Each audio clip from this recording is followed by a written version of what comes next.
రెండేళ్లు job calendar విడుదల చేసి ఇప్పటికీ న్యాయం జరగక 2 లక్షల ఉద్యోగాలు మొదటి సంవత్సరంలో ఇస్తానని రాహుల్ గాంధీ స్వయంగా చెప్పి ఇవ్వనందుకు నిరసనగా గడ్డం వేణుకుమార్ అనే ఒక తమ్ముడు ఖమ్మం జిల్లా ముదిగొండ మండలం కొత్త లక్ష్మీపురం న్యూ లక్ష్మీపురం గ్రామానికి చెందిన ఒక సోదరుడు ఇంత పెద్ద సూసైడ్ నోట్ రాసి నిన్న ఆత్మహత్యాయత్నానికి పాల్పడ్డాడు. ఇది డిప్యూటీ సీఎం బట్టి విక్రమార్క గారి నియోజకవర్గం.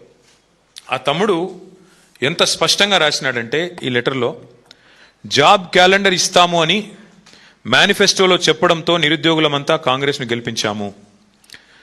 కానీ గత గవర్నమెంట్లో మిగిలిపోయిన నోటిఫికేషన్లు పూర్తి చేశారే తప్ప 2.5 సంవత్సరాలుగా జాబ్ క్యాలెండర్ ఇవ్వలేదు.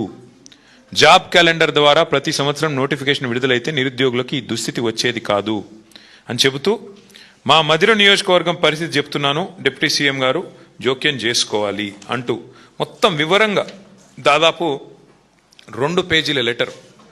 ఈ మాట ఇంకా ఆయన చెప్పిన మాట,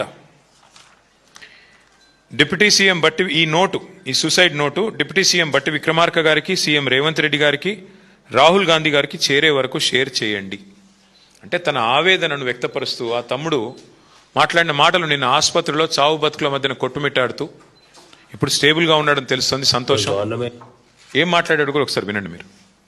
ఇచ్చిన మేనిఫెస్టో ఏంటో గవర్నమెంట్ కి తెలుసు. చివరికి వచ్చేసరికి ఇప్పట్లో గ్రూప్స్ నోటిఫికేషన్ లేవు. మీరు ఎన్ని దాగమంటే అవసరం అయితే మాకు సంబంధం లేదు. ఆయన మాట్లాడే ప్రతి మాట కూడా ఎట్లుందంటే వ్యతిరేకమే. కానీ ఎస్ఐ కానిస్టేబుల్ నోటిఫికేషన్లు ఇచ్చారు, ఏ నిరుద్యోగులు అవి సంతృప్తి పరచలేదు. అది కూడా ఈ లెటర్ లో రాశారు, సంతృప్తి పరచలేదని. వాళ్ళు వచ్చి ఏం మాట్లాడారు, అన్ని నేను చేసి పెడతా అనేసి వాగ్దానాలు చేసి నమ్మినాం సార్.